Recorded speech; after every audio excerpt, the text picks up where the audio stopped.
Assalamualaikum warahmatullahi wabarakatuh. Bismillah, alhamdulillah, wa la hawla wa la quwata illa billah.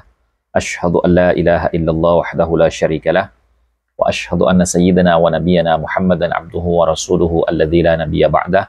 Allahumma salli ala sayyidina Muhammad wa ala ali sayyidina Muhammad, amma ba'du.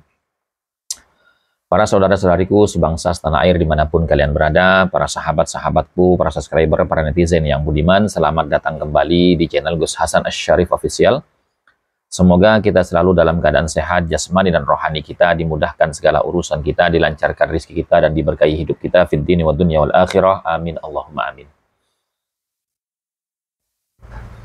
Pada kesempatan video kali ini, saya kembali ingin mengajak teman-teman untuk mengulas hasil bedah buku yang tadi malam kami lakukan kembali ya pada jam 9 malam di Komal TikTok kami bersama dengan para kiai, para gawagis, para asatid dan para santri dan juga para muttabi'in. Ini kita sampai kepada bab kedua ya. Bab kedua ini ada di halaman 213 teman-teman ya. Nah, menantang, mengabaikan, dan merendahkan pengakuan para ulama mu'tabar tentang nasab Ba'alawi. Ini judulnya, teman-teman. Nah, seperti biasa, saya bacakan dulu, ya. Keabsahan nasab Ba'alawi bukan hal baru, buka kurung nawazil, tutup kurung, yang tidak pernah dibahas para ulama sehingga membutuhkan ijtihad atau penggalian hukum yang baru. Nasab Ba'alawi dan status mereka sebagai asyraf atau sadah sudah sampai ke tangan para ulama yang kompeten dalam ilmu nasab, ilmu syariah, dan sejarah semenjak berabad-abad lalu. Kemudian disetujui mereka, dan sisi lain, ta'an yang membatalkan nasab Ba'alawi baru muncul beberapa tahun belakangan dari beberapa orang yang mengaku dirinya ulama. Dari sini, ini sudah sangat berbohong ya teman-teman. Kenapa saya katakan berbohong? Karena ya banyak sejarah mereka itu ya, dari mulai sejarah internal maupun eksternal ya, dari abad ke abad, banyak ya sejarah yang menceritakan tentang bagaimana orang itu mento'an, menolak, membatalkan nasab mereka ya. Itu tidak perlu saya ulang-ulang ya. Silakan perhatikan video-video saya ketika menceritakan tentang sejarah penolakan terhadap pengakuan nasab Ba'alawi. Nah, ini pada poin A dia memberikan judul ulama yang mengakui versus yang menolak gitu ya. Jadi dia ingin memperbandingkan nih siapa yang mengakui Ba'alawi, siapa yang menolak nasabnya Ba'alawi, dan bagaimana kredibilitasnya yang mengakui dan yang menolak. Para pendukung IMAT, entah sengaja atau tidak, selalu membuat framing seolah-olah nasab Ba'alawi sangat minim pengakuan dari para ulama. Mungkin karena mereka tidak mendapatkan penjelasan yang utuh. Padahal jika merujuk kepada apa yang kami muat dalam buku ini, baik di bab 1 atau 2, pembaca akan mendapatkan tidak kurang dari 140 nama yang menyatakan keabsahan nasab Ba'alawi sebagai dzurriyyah Nabi Muhammad SAW. Atau mungkin status Ba'alawi sebagai Husaini atau sebagai Sada Ashraf di antara mereka banyak nama ulama besar dalam bidang syariat, nasab, sejarah, hadis, dan lainnya. Mereka juga berasal dari berbagai mazhab dan negara yang berbeda, termasuk beberapa lembaga kompeten dalam hal ini. Tentu masih banyak nama yang belum kami muat di buku ini karena keterbatasan waktu dalam mengumpulkan referensi. Kami juga tidak mengklaim buku ini hasar mencakup keseluruhan. Nah, di sini ya dia ingin mengatakan ada 140 ulama ya yang mereka muat dalam buku ini yang mereka klaim telah mengisbat nasabnya Ba'alawi. Apakah benar demikian teman-teman? Nah, silakan nanti diulang, ya, dibaca di bab 1. Ini kan bab 2, gitu ya. Nah, di bab 1 itu sama sekali tidak mencerminkan ya pengakuan dari para ulama yang mereka cantumkan dalam buku ini, ya, yang kemudian mereka klaim telah mengisbat nasab mereka. Itu tidak benar, teman-teman, ya. Karena apa? Karena klaim mereka itu adalah klaim sepihak yang tidak dilandasi oleh hujah yang argumentatif. Kenapa saya katakan demikian? Karena begini teman-teman ya.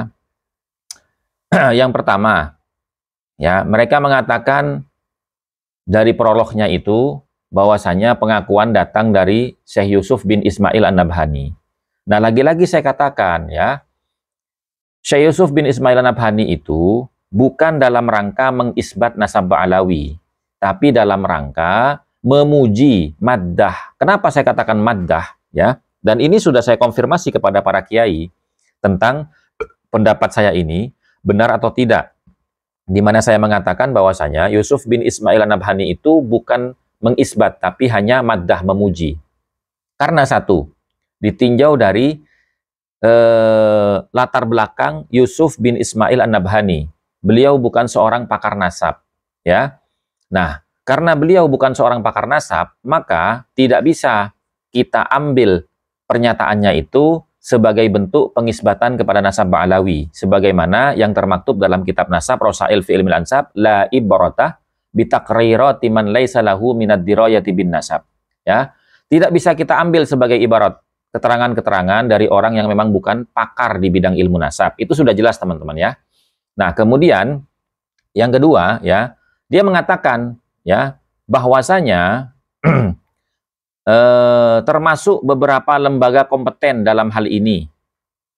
Beberapa lembaga kompeten dalam hal ini mengakui nasabnya Ba'alawi. Berarti lembaga kompeten ini maksudnya adalah Naqobah. Nah, pertanyaannya yang sampai sekarang belum dijawab oleh mereka, Naqobatul Ashraf yang mana di belahan dunia ini yang telah memberikan syahadah isbat nasab kepada mereka sebagai bentuk bukti pengakuan atas kebenaran atau keabsahan nasab mereka. Sementara teman-teman ya, di sini ini ada ya, namanya As-Suyuful Mujliyah. Nah, kitab As-Suyuful Mujliyah ini ya, ini diterbitkan oleh Naqobatul Ashraf At-Talibiyin fi Alamil Islami. Ya, di sini yang mencetak ini adalah Dr. Yasin Al-Khalidar, ya, Ar-Ridhawi Al-Musawi Al-Husaini Al-Hashimi. Ya, dan jelas sekali pernyataan beliau di sini ya, bahwasanya pada halaman 6 ya, beliau mengatakan wa nahnu na'lamu wa kullu ahlin nasabi. Kami dan seluruh pakar nasab telah mengetahui hunaka di sana bi anna hunaka, bahwasanya di sana, maksudnya di sana ini nasabnya Ba'alawi, adillatan qati'atan wadihatan wa sharihatan. Ada dalil-dalil ya yang pasti ya, yang tampak jelas sekali bibutlani iddi'ain nasabatil alawiyyati wal hashimiyati, ya, akan batalnya pengakuan penisbatan ya nasab kepada keluarga Al-Alawi dan Al-Hasimi li Ba'alawi Al-Hadramah, bagi keluarga Ba'alwi Hadramut. Ini kan sudah jelas eksplisit teman-teman ya. Nah, kemudian ya teman-teman, dia mencantumkan beberapa nama-nama ulama ya, dari mulai ulama yang terdahulu dan ulama-ulama yang kontemporer sekarang. Berikut kami tuangkan nama-nama tersebut secara ringkas. Saya tidak akan menyebutkan sampai akhir teman-teman, karena ini jumlahnya 140 ya. Silakan dibaca sendiri bagi teman-teman yang punya bukunya ya. Cuman saya akan mengutip satu ini ya. Yang pertama itu dia sebutkan An-Nasabah Syekhul Syaraf Al-Ubaidili yang wafat pada tahun 435 Hijriah. Ini awal abad kelima teman-teman ya. Nah, pertanyaan saya ya, dari kitab mana dia menyatakan bahwasanya Syekhul Syaraf Al-Ubaidili ini telah mengisbat nasabnya Ba'alawi. Nah, di sini kan ada footnote-nya ini 177. Ketika saya lihat footnote-nya, berdasarkan informasi dari kutipan Al-Imam Al-Hujjah Murtadha Az-Zabidi. Artinya dia mengatakan bahwasanya atau meletakkan nomor satu itu adalah Syekhul Syaraf Al-Ubaidili yang mereka klaim di antara 140 ulama yang telah mengisbat nasab mereka itu, ternyata mereka ketahui dari kitab Raudul Jali yang dinisbahkan kepada Murtadha Az-Zabidi. Nah, sekali lagi teman-teman ya, Syekh Murtadha Az-Zabidi di situ tidak menyebutkan di dalam kitab apa beliau mengutip pernyataan Syekhus Syaraf Al-Ubaidili tentang nasabnya Ba'alawi. Itu yang pertama. Yang kedua, ya, pentahkiknya, ya, Habib Hasan bin Thahir pada halaman 47 atau 48 kalau nggak salah, ya, itu menyatakan bahwasanya kitab Raudhul Jali ini diragukan, ya, penisbatannya kepada Murtadha Az-Zabidi. Kenapa? Karena banyaknya kerancuan di dalamnya, maka mustahil, tidak mungkin ini bersumber dari Murtadha Az-Zabidi. Tapi menurut beliau, ini adalah catatannya Hasan Qasim, ya, yang kemudian dinisbahkan kepada Murtadha Az-Zabidi. Jadi ini teman-teman, ya, satu saja ini sudah rancu teman-teman. Apalagi kita menelaah sampai 140, ya, jumlah ulama yang mereka cantumkan di sini, yang mereka klaim telah mengisbat nasabnya Ba'alawi. Nah, untuk menutup kajian ini, ya, karena ini juga bergantung dengan durasi kan, ya, cukup, ya, dengan kaedah yang ada di dalam kitab Muqaddimat fi Ilmil Ansab halaman 85 nomor urut ke-22. La yahtajju bi kathratil masadir idza kanat kulluha tunqalu min aslin wahid. Janganlah orang itu, ya, berbanyak-banyak hujjah dengan berbagai macam sumber-sumber.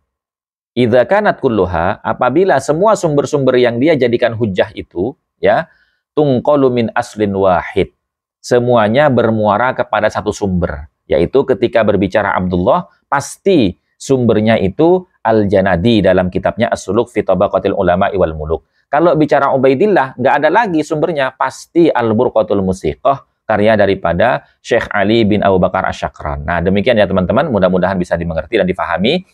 Demikian dari saya, wabillahi taufiq wal hidayah wal afu minkum. Wassalamualaikum warahmatullahi wabarakatuh.